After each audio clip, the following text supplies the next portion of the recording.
Welcome to NCBA's Cattleman's Call podcast with host Lane Nordland. Well, hello everyone, and welcome back to more of our conversations here on the Cattleman's Call podcast. I'm Lane Nordland, and today we find ourselves watching the sun come up from the east and shine on the Pacific Ocean. Well, I don't think that's quite the ocean right there, but that's part of the bay, I guess, here in San Diego. Yeah. And so we're here at the summer business meeting of the cattle industry, and this morning we're catching up with Saginaw, Texas producers Missy, April, and Pete Bonds. And it's been a busy few days here, but how's summer business meeting going for everybody? It's been an interesting meeting, but we're getting a lot of things done, and we're happy to be here. Yeah. Pete, how are you enjoying the meeting? Oh, it's okay. There's been some screw-ups, but I think they're getting fixed. That's why we come to these, right? Right. In April, for yourself, how's the meeting going so far? Well, I actually am just getting started. Today begins all of my meetings. They had a full day of meetings yesterday and are finishing things up, and my day is just getting started, so we'll see how it goes. Well, as I mentioned, you guys are from Saginaw, Texas, and I know you probably get this, but every time I think of Saginaw, Michigan, and the gold mining song. It was named after Saginaw, Michigan. Was it? Okay, because I just love that song. I was born in Saginaw, Michigan, but maybe we could do a Texas version of that. Oh, we do in the car. Do you? Yes, it gets changed. Well, maybe we should have done this conversation at night and, You had don't want more us than to coffee. sing. Maybe her sing. You don't want me to sing. And you don't want my Saginaw, Michigan stories. Okay, well, we can save that for another podcast. How about? No, we save that for when we're at the bar talking Well, that's about what I mean, the after hours ones. But Pete, are you a second generation rancher there in your neck of the woods? Yes, my father bought that ranch in the mid 30s. I wouldn't really call him a rancher, though. He was an old wildcatter and made a lot of money over in East Texas in oil business. And like everybody, every woman in his day, he had to have a ranch, and that was kind of a requirement when you made it. And the only picture I have of him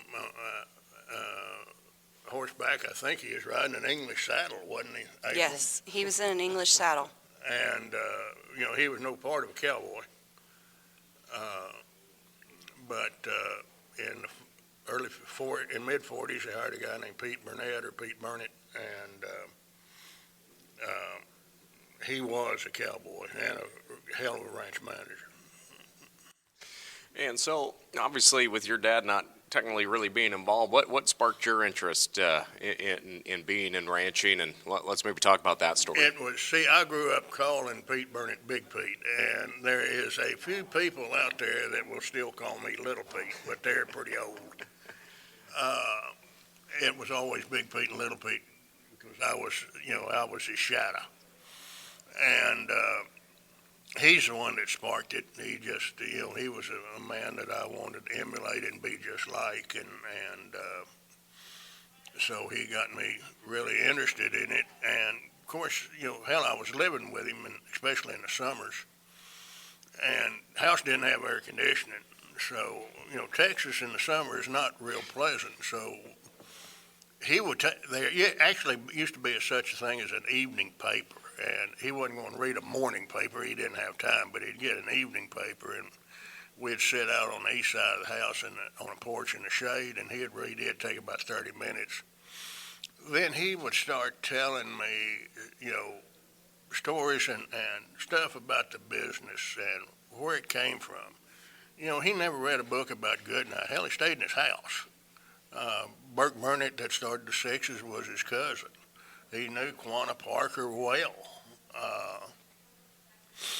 All these historical figures he knew. When was he born? He was born in 1894. And, he used to run 5-year-old steers. Not, when I was growing up, there may have been somebody left running 5-year-old steers, but not many. If there was anybody, and they weren't making money doing it. But he could tell you why they were running them there. He's good. Keep talking. It's one of your podcasts. Keep going, Pete. They ain't getting this on film. Like I said, he was going to hit one of us with these microphones at some point. But, really, it would tell you why it was done that way years ago and why it changed and why it's better. And you always said the greatest word in the English language is why. If you understand why, you understand things. So why did he explain that? Why was he still running 5-year-olds at that time? No, he wasn't at that Oh, time. at that time. But That he took, was okay. when he was young, That's what they did. were running a lot of 5-year-old So, steers. so Pete, what set Big Pete apart from other cattle producers then when you were living with him? In your mind, what set him apart from other cattlemen? I don't know. He just had something about him that I never met a man that didn't like him. I never did meet a man that didn't respect him. He just had that air about him that made you like him and made you really kind of want to be around him. Now, Pete, you were pretty young when you had the role of taking over that ranch. Do you want to just talk about that and how maybe Big Pete played that role in your life today and your girls' lives today and the path you've been on? I was 16 when I borrowed my first money and bought a bunch of cattle. And he kind of started pretty much taking over the management of that ranch when I was 18. And he's the one that got me there. I mean, by that time, he was getting awful old. I was born in 52. But he was getting some good bit of age on him and really just kind of got me into that role and had me starting making decisions. Of course, he'd have probably jerked the rope around me if I'd screwed up, but he's going to make sure that didn't happen. But anyway, and I don't think I was 18, but I was probably 19. Back then you were considered a minor till you were 21, and we went to court and had it was called majority rights removed, so I could at 19 I was an adult and could sign contracts and be sued and do whatever. I lost all those. We gave up all those rights so I could be doing business. And what was your education? Maybe separate from the ranch. Did you go to college or go to school? My father never did finish the 3rd grade. My mother never finished the 9th. Big Pete never finished the 8th. So by God, I was going to college, and I had I was going to get shot if I didn't. So I went to school at TCU and got a business degree there. And at part of the time I was taking, classes at night because I was too busy during the day. And then I took a year off and I went through the ranch management program. I know it was kind of funny. The government screwed up. There's probably a lot of your listeners don't know what screwworms are, but the best thing that ever happened in the cattle business is when they eradicated screwworms, by far. But that fall when I was at TCU, they screwed up and turned up a bunch of flies that weren't sterile. So we had a bunch of worms, and he'd know where every calf. As soon as we got out of class, I'd haul my butt home and get on a horse, and he knew where every worm he was, and I'd rope him and doctor him, and rope to dark, and then went on from there. And I want to get your daughters involved here too. But I guess going through that for yourself, what do you think has been the biggest change in just your ranching operation from the time you went to college and you talked about the impacts of those worms? But what do you think has been the biggest change in your time in the business? This is another thing that people won't hardly believe, but before the mid to late 70s, there were a lot of the 450-pound fat heifer calves that were killed or slaughtered, and they went into what I call the Mexican market of the lower socioeconomic class, and these 450-pound calves, the T-bone steaks looked like a pork chop, and they'd cut it 1/4 inch thick. Well, you're going to have a party. You could buy 20 steaks for not a lot of money, and you didn't fill up on steaks. You filled up on rice, beans, and tortillas. But everybody got a steak, and boy, was a whale of a deal back then. And but the efficiency. Thank God we were doing it at that time because we were overpopulated. The 70s was the worst wreck in history. And everybody talks about these bad times that we've had in the last several years. They're nothing. I mean, the best way to really describe what was going on then, I remember walking in Bill Roach's office in like winter 75, and he had just closed some cattle out here at McLean's out here at Brawley. And he was on the phone eating Gary Oden's butt out because his death loss wasn't high enough. If he'd have shot the cattle coming off the truck, they'd have lost less money. That's how bad it was in the 70s. So, and we were able to get through that glut of cattle by killing those light calves instead of feeding them quicker. What type of cattle did you run? Have you changed your Oh breeds? yeah. When I was young, we had as good a set of Hereford cattle as there was in Texas. We were Big Pete had actually gone out to Marfa or Valentine and bought a set of those Bright heifers, and the Brights haven't bought a cow or bull since 1918. If you do it wrong, it's inbreeding. If you do it right, it's line breeding. Well, they evidently did it right. And, when you introduce another outside Hereford bull onto those kind of cows, it was just about like crossbreeding. And we had a whale of set. I mean, when we'd go up, we'd sell them in Fort Worth at the stocker feeder sale and show, and it was always who was going to come in second. Well, I promised I'd let your daughters jump into the conversation too. You can edit me out pretty easy. Oh, I don't think so. But Missy and April, again, thanks for joining us here this morning. And I guess let's just talk about your roles in the family operation. Missy, I'll start with you. Most of the time, it's keeping him in line. We joke that our job is daddy duty, and who has the responsibility in that moment of daddy duty? Is there a BQA training for that? Thumb wrestling. My job and my role most of the time, when I came home from college, Daddy did a really good job most of the time. When we came home, he had kind of a project for us. And my project when I came home was to get involved in the NHTC program. At that time, when I came home from college, Daddy had been involved with the Beef Council, and he was also involved with the USMEF.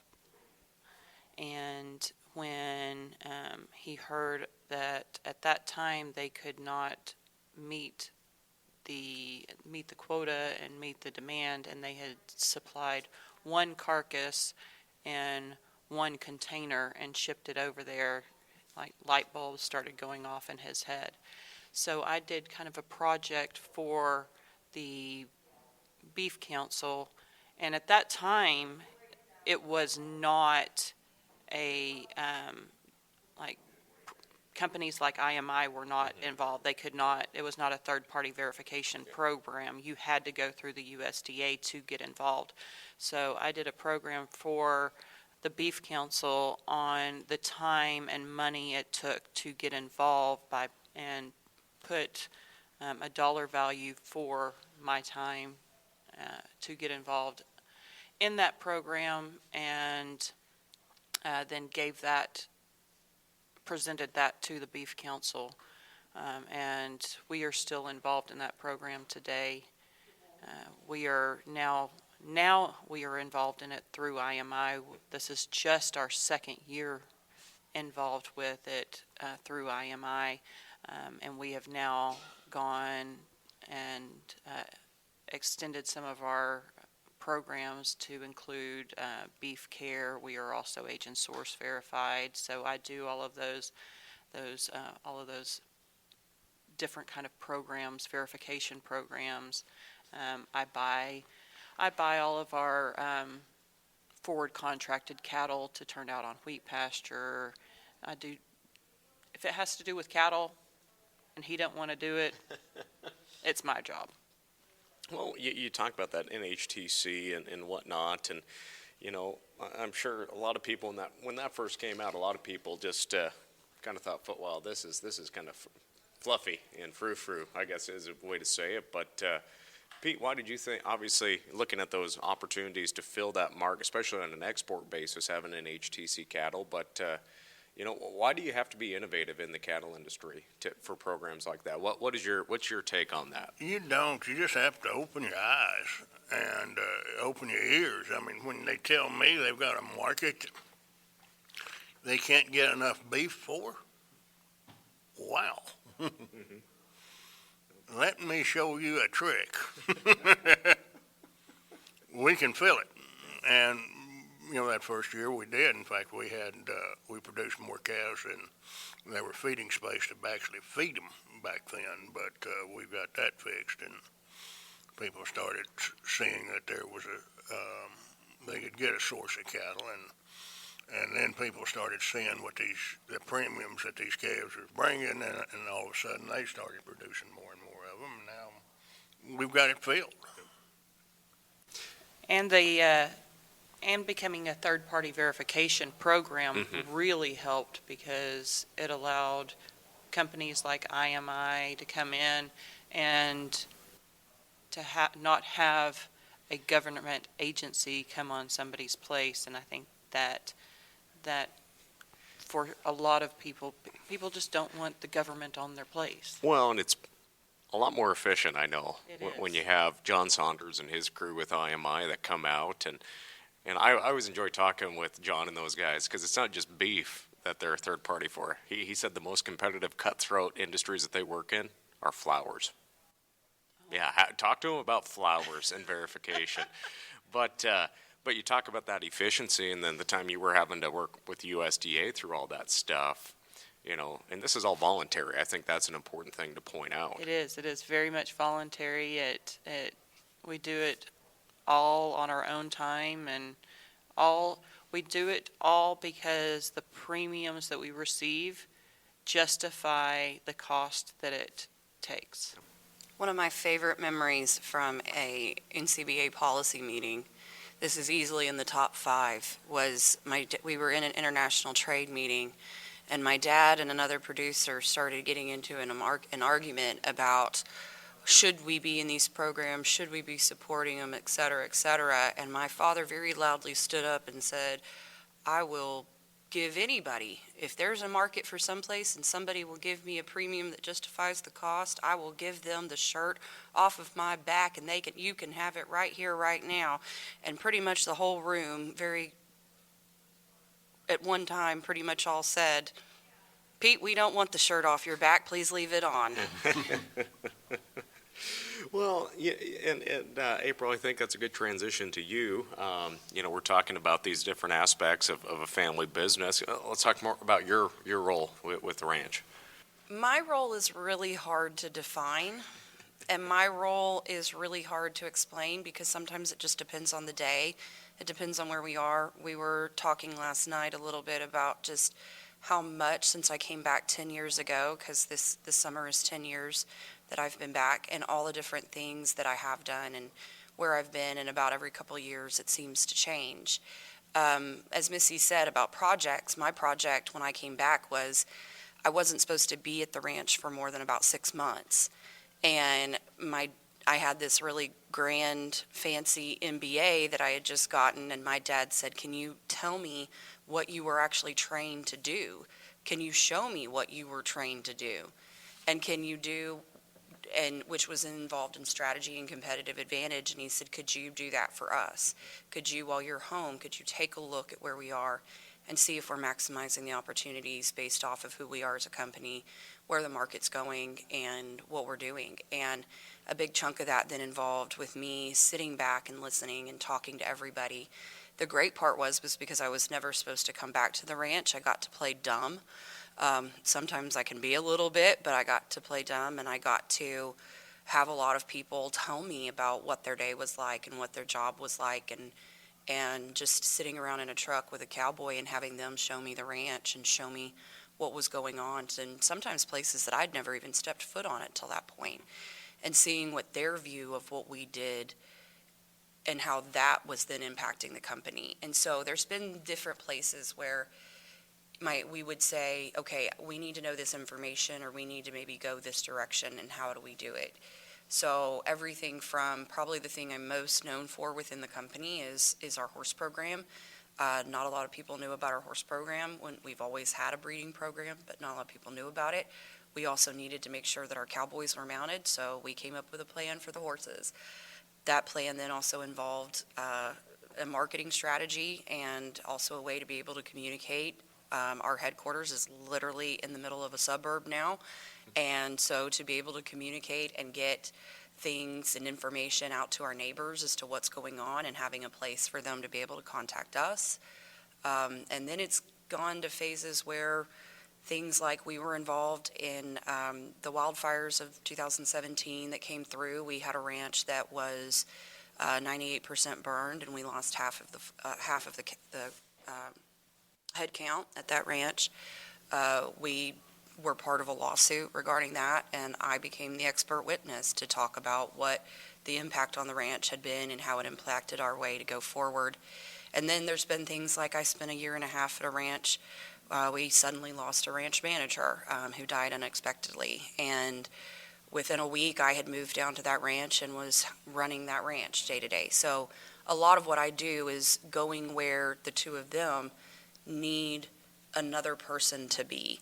And sometimes we know what that looks like, and sometimes it doesn't. So it makes it really hard to clarify what my job actually is. I'm really fascinated by the audit, though, coming in and doing an audit of the ranch and how to do those improvements.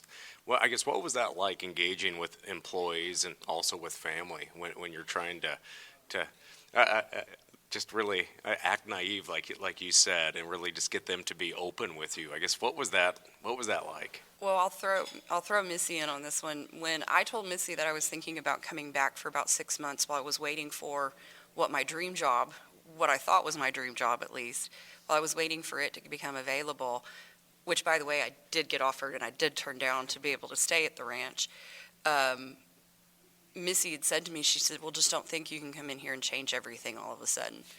And when I look back to where we were 10 years ago and where we are now, we are always changing. There's nothing but change that's going to happen. It's a natural part of the business. It's a natural part of having somebody else come in and have a leadership role. I had a couple of employees that came to me and were really concerned about, who do we report to and how does this work? And it was, you do have to look at things from their perspective of, they are talking to an owner and they're trying to be respectful of, hey, this is working, this isn't working. We don't want to say anything bad. But we love working here. But, we could really use this. And so you have to be really careful with how you have that conversation. I think because I didn't ever plan on coming back to the ranch, and because people don't naturally think of me when they think of the day-to-day management of cattle, a lot of that time they get to teach me what's going on. And so that is useful because I get to see also the different ways and the different thought processes behind the different people on our different ranches. And Missy, did you always want to still stay involved, or did you see yourself on a different direction for a while? Oh, I told Daddy when I was 8 years old that I wanted to be a rancher just like him. Mm-hmm. And he told me, well, then go get a business degree from a university and go through the TCU Ranch Management Program. And I kind of sort of did that. So I started out trying to, but yeah, the business degree, and I didn't. I liked the nightlife a little too much at the university level, so we went to the Ag Eco level. Pete, what's it mean to you to have both your daughters, though, back on the operation? Well, of course it's great, but I never did try to insist that they can't come back. I want them to do whatever they want to do and be happy. That dream job April was talking about, I had a little part of getting her a shot at getting it. She's the one that got the offer, but I was able to get her into the interview. But and was hoping that she would take it if that's what she wanted to do. I didn't care. I just wanted to, I cannot imagine waking up in the morning and not wanting to go to work. That just blows my mind. Hell, I've never worked a day in my life.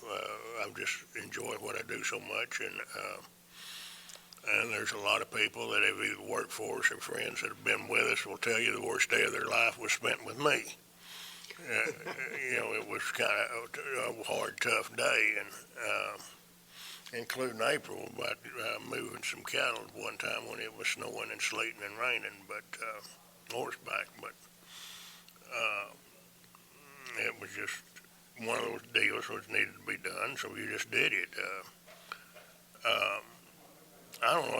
I was tickled to death they came back. I just really do love it. But like I said, the main thing is I just want them to be happy. I do have to say too, we do have another sister too, who is a part of the ranch as well. They are, but they live in Colorado. She is married, and her family has their operation there in Colorado. And her family, they operate out of Colorado, and we still do stuff together as a family. They have their own operation there, but we still operate things together as a family. We still try to do things as a family. Like even with the ranch rodeo this weekend, their youngest son even came down and went to the ranch rodeo this weekend with us.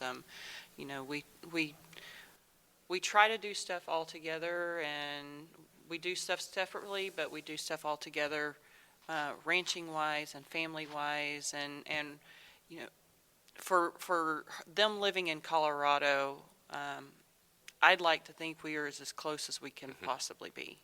We are family. We do have family squabbles. We do have family issues that every family has. We are sisters and a female, but at the end of the day, we do all love each other, and we get along most of the time as well as anybody can be, and we respect each other and truly love each other. Well, and it's really impressive too what my sister and brother-in-law have been able to build together. Since my brother-in-law is an impressive guy, but then the two of them together, they are a rock solid team, and it's just been really fun to get to see them over the last 15 plus years now build this life together in ranching and doing what we all love, but doing it on their own. If I'd have had a say-so in it, which I damn sure didn't, I couldn't have picked a better son-in-law. Well, that's good to hear, and I like how you touched on the family squabbles and whatnot. But what is it like though in the business aspect of things, in having meetings and planning and hearing each other out? Can you maybe share if there's a process, what that process looks like, just to give advice to those other families out there that, there's a lot of ranch families out there that don't get along too good. They can work in a pen really well together and sort cows and get cows work, but they really don't work well together on the back end of things, or getting feelings hurt on financial. Could you just maybe talk about that relationship and keeping business at top of mind at the end of the day too? Because it's a business. For me, one of the things that I think we're able to do very well is, when you go back when you go back a few years into history, my dad has basically been doing this on his own until Missy came back. He was doing it all on his own from the time he was 18. He had Big Pete there, but the buck stopped with him. And now the buck doesn't stop with just him, it stops with us. And so there are some things that, Daddy may be wanting it to do a certain way, and sometimes quite loudly and sometimes quite forcibly, we have to stand up and say no. But one of the things that all of us are, I think, really good at is that if we need to do something different, if you come prepared to be able to show, as my dad said at the beginning, why we need to do something different, it may take you a little while to change somebody's mind, but if you come prepared to explain and show that change is necessary, or that we need to change what we're doing, or whatever it is, then people are going to respect it at the end of the day. And I think that's the biggest difference. We respect where we've been and how things have been running. I respect the fact that for the longest time, Missy was the only sister that came home. Missy is quite capable of doing things on her own and taking this charge once he is no longer with us. But isn't it a lot more enjoyable and a lot more fun to get to share that responsibility and be able to rely on somebody else who has different strengths and weaknesses than what you do? If you come to the table, this is just kind of a word to the wise out there for the listeners. If you are out there and you come to the table prepared with your idea and your defenses for your idea, then, and not necessarily letting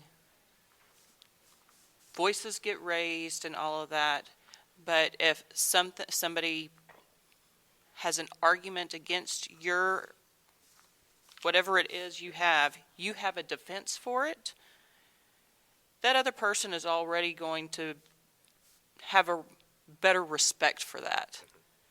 And so preparedness for whatever it is you are going to be squabbling about, let's say, is the best defense. And don't just come to say, well, this is just what I want to do. No, we're not children. No, you are business people. Act like a business associate. You wouldn't go to a business meeting not prepared. I'll give a really good example. We were, not long after I came back, one of the things Daddy had asked me to do was to look at some wheat pasture numbers. And we were doing it in one way. How we looked at them, we were looking at them one way. He asked me to look at them another way. And Missy was incredibly defensive of and trying to back up and support the farmers that we worked with and talking about the job that they were doing. And she was very much so thinking that what I was saying was that the farmers weren't doing a very good job. And we were able to sit down and we were able to go, wait, no, that's not what I'm saying. Let's take a moment and really break down what it is that I'm saying. I'm saying here's what the numbers actually are. Why are we using a different set of numbers when we're calculating break-evens when we know this is historically what the farmers have been able to do? This is what the farmers have been able to do in these kind of years. Here's what they're able to do in other kinds of years. And just being able to go, whoa, stop, wait a second. This is what we're talking about. Missy was then able to go, oh, okay, yeah, all right. And it was getting heated, but when we were able to stop and go, no, let's take a breath, this is what we're talking about, it suddenly became we all got on the same page and it was okay. And that conversation could have gone a completely different way if we had not stopped. And the irony of it is we also had a similar conversation yesterday about another ranch where we're taking the lessons from that conversation that we had almost 10 years ago now, and we're going to put it to another ranch. And the three of us, there's no question now that the three of us are on the same page in terms of how to have that conversation. So it's about taking that moment of just realizing that you are sitting across from a person who you love and respect as an individual, but they're also your family. You've got to go have dinner with them later on. And you've got to be okay with that. And would you be okay with speaking to a family member? You know, you shouldn't talk to any employee or colleague or anything in a manner like that, but you still have to walk away from that table and go be a family at the end of the day. You can't fire family. Well, and maybe that kind of leads into another question I have for you all is, what's the conversation been like in the process for just transition planning? That's for so many people, that's an awkward conversation to have because we're thinking about the future and the unknown. Pete, what has that been like? Because obviously it was a little different for you when you took over that operation. But thank God my father had gifted the ranch to my brother and I, and back in those days, gift tax was a lot cheaper than inheritance tax, and you had a contemplation of death back then of 6 months, and he lived 6 months and 1 day after that, and the IRS sued us, and we had to go to court and won. But he did a pretty good thing because he knew he probably wouldn't be around to see me, and he left me, you know, when I turned 21, he left me some cash, and at 25, he left me a little more cash. At 30, a little more cash, and at 35, then when I got to ranch and figured if I ain't smart enough to run the son of a bitch when I'm 35, I deserve to lose it. But I've done something a little different. I'm not proud of where we are on succession planning. There's a lot more we need to do, and I think we need to come in with some outside help to do it. But I have gotten most of the ranch land into the kids' names, which is a huge first step. And we did it through LLPs and LLCs, and I still have, you know, it may not be in my name, but I have complete control of it. So I'm not having to give up control for anybody out there that's scared about doing that. And basically what I do is I lease the ranches back from. It works real well, but we need to. There is another part of this is you know, step 2 or 3 out of 10 steps. Well, I think we need to probably get, and that's something I'd like to try to do this year and next year, is get some outside help involved and really go to talking more and more about succession. What he was, and part of what he's referring to is he's done pretty much everything that you could do from the legal side of making sure that we're prepared. We really had an interesting scenario that happened when shortly after I did come back. It's part of what influenced my decision to come back to the ranch, and that was he got really sick, and we were seeing what the ranch was operating like with him not here, because what was medically happening, it was just a really interesting situation of what we were dealing with. And so I was staying behind and helping with everything from the medical standpoint, and Missy was going out and running the day-to-day on everything. And it was interesting because we had all sorts of people coming up, and I'll never forget the conversation. Our CFO came into the office one day, and Missy and I were both there. Missy had just been dealing with a wreck and dealing with a situation with a set of cattle. Not the best time for the man to come in and ask the question that he did, because he came in and said, well, everybody just wants to know who's actually running this sucker. And Missy very clearly looked at him and said, I am running this sucker, and if you can't find me, she is running this sucker, and then it's my mom, and then it's Bonnie, and she went down the chain, and she's like, and by the way, you are not near the top on this right now. So you need to stop acting like you're running everything. You are not Pete Bonds. If Pete Bonds is not available, it comes to me, and then it goes to Missy. And I'll never forget that, because that was not the answer that this guy thought he was going to get. But we all kind of sat for a second and went, okay, we really do need to start making sure that that is clear to the people that we work with, that in case of an emergency, because, and it even could be something as simple as, he may be out of cell phone range. We may not be able to get hold of him and need an immediate decision on something. So how does that decision-making process play out if we can't get hold of him and there is an emergency? And again, that communication, that line of communication is so important, and you've talked a lot about that here today. And I do want to touch on your quarter horse program though too. It's just it's a good time to be in the horse business.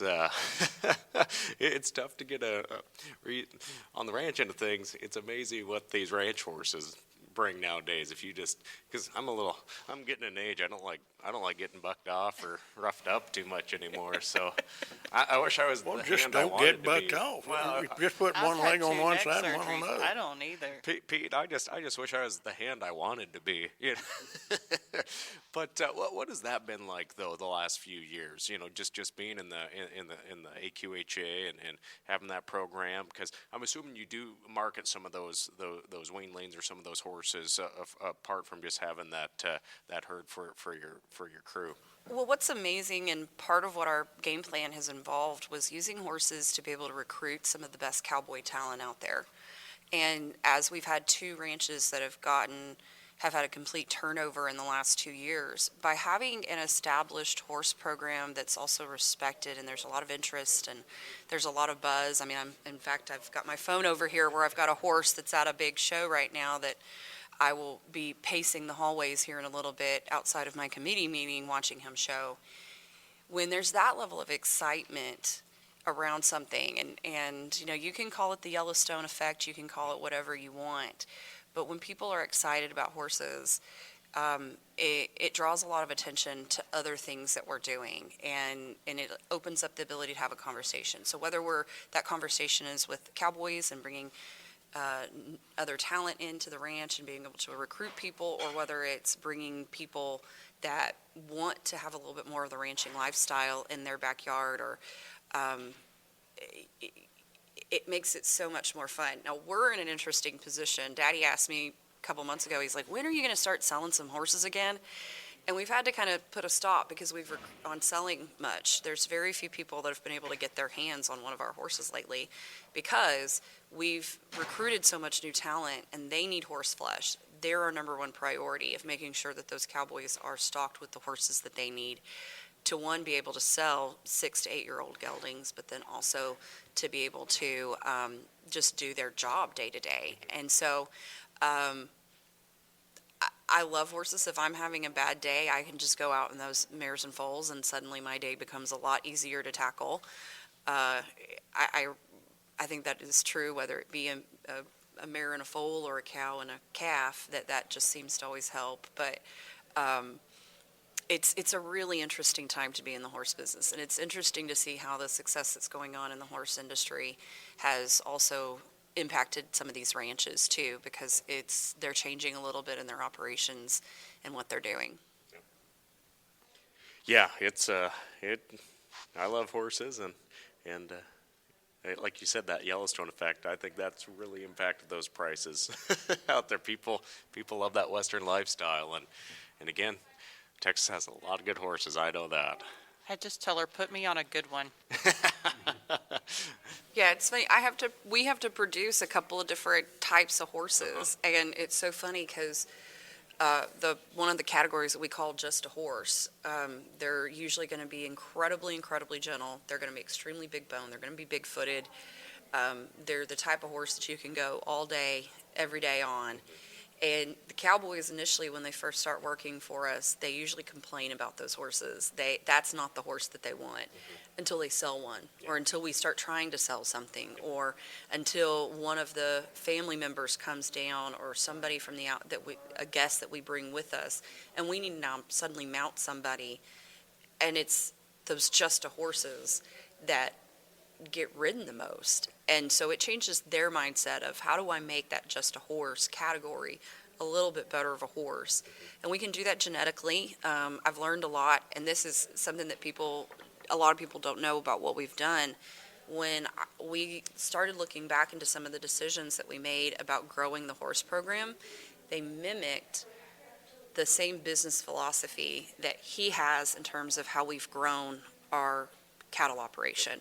And it's almost step by step. The fundamentals of who we are as a ranch and what we've done in the cattle industry is what we're currently, the game plan we're also following on the horse side. And that's why we had somebody ask us the other day about, gosh, it just seems like overnight everything changed. Wasn't intentional. And yes, there was a lot of work that went to that point of, as he said, it's like throwing a snowball off of Mount Everest and it can just explode. Well, I know we got a busy day for everybody here, and so I don't want to hold you up too much longer. I could keep this conversation going. I'm intrigued. I'm enjoying it, but I don't want to hold you up all morning. But I guess each of you, what are some of your what personal goals and ranch goals over the next 5 years, or just maybe some advice along with that too for producers? Look at your ranch as a business, not just the way of life. You know, that's kind of one of the biggest things that we do is we look at return on equity, and we run break-evens every day. It's one of our. I've gone to cattle sales and all that, and I'm sitting there with my computers up and looking at the board and have my freight all calculated out and running numbers, all that for each different lot that I'm looking at, to know exactly what I can pay for that animal at that time. And if I get something bought, it's immediately hedged. So know what you can pay for an animal, know where you are. Yep. So that would be my advice. Perfect. Pete? Well, I guess one of my goals is to, when I'm 102, have a horse try to buck me off and can't get it done. No, it's just, I just want to stay in the business as long as, God will let me and work and be healthy and be efficient, be productive. My second goal is, if he's 102, not to kill him. I was just thinking, heaven help us. For me, I think it's, I always wish I'm a better communicator. I wish I always did a better job of leaving people fulfilled in the things that I say. And I find that every time something doesn't go the way I hope it does and the way we want it to go, it usually is because of communication, whether that be with us or the people we work with. And that communication and good communication is really a tool that is never out of style, that can always be used. And so I hope I can improve my communication. I spent 3 hours on a phone call yesterday with a ranch manager talking about communication and how to make tough conversations a little bit easier, so that they're absorbed by the people around us that need to, making those tough conversations not tough. And so that's part of what my hope is. I think that's one of the things we'll be working on. I think that's always something everybody can improve on in everything that you can do. Pete, my last question for you is, why is it important that producers, doesn't matter how long they've been in the operation or how experienced they are in it, just about being involved in working on advocacy or promotion in the industry? Well, why is that important? Well, I don't know about other people, but, this business has been awful good to us. And if it's been awful good to us, then we owe something back to it. And the most valuable thing that I can give back to it is my time. That's more important than money and anything else that I can do. And I think that should be the mentality of everybody out there. You don't have to spend as much time as I do, but give back some time to this business. show up, suit up, and and if you're not a member of your local or national cattlemen's organization, join. Washington and like in Texas, Washington and Austin, they look at numbers. How many people does this outfit represent? And because that's how many votes they have, and they look at that to try to see, how much we need to align with them. They're not doing this because they love us. They're doing this to get reelected, and the bigger these cattle organizations can be, the more influence they will have. Thanks for that insight, and I want to thank all three of you for joining us here this morning. And you guys got the good view watching the boats come by. You're not as smart as we are over here. I've been watching these boats go by. I would have been like a dog squirrel, like I'd have had too much fun watching out there. I had to turn my back there. But again, thank you so much for joining us. Well, thank you for having us. I've enjoyed your conversation. We've enjoyed it. Because it's always a unique opportunity to sit down with any producer, but hear their story. But it's also nice to hear coming from the heart, this conversation today, and to see families work together. And because that's one thing about it, we are a family business in the ranching community. So thank you all for joining us here today. And for our listeners, thanks for tagging along. If you haven't done so, make sure and subscribe to the Cattleman's Call podcast wherever you listen to podcasts. And we look forward to joining you next time here on the Cattleman's Call. I'm Lane Nordland. We'll catch you next time. Thanks for tuning in to NCBA's Cattleman's Call podcast with Lane Nordland. For more information, visit ncba.org and make sure to subscribe to the podcast today.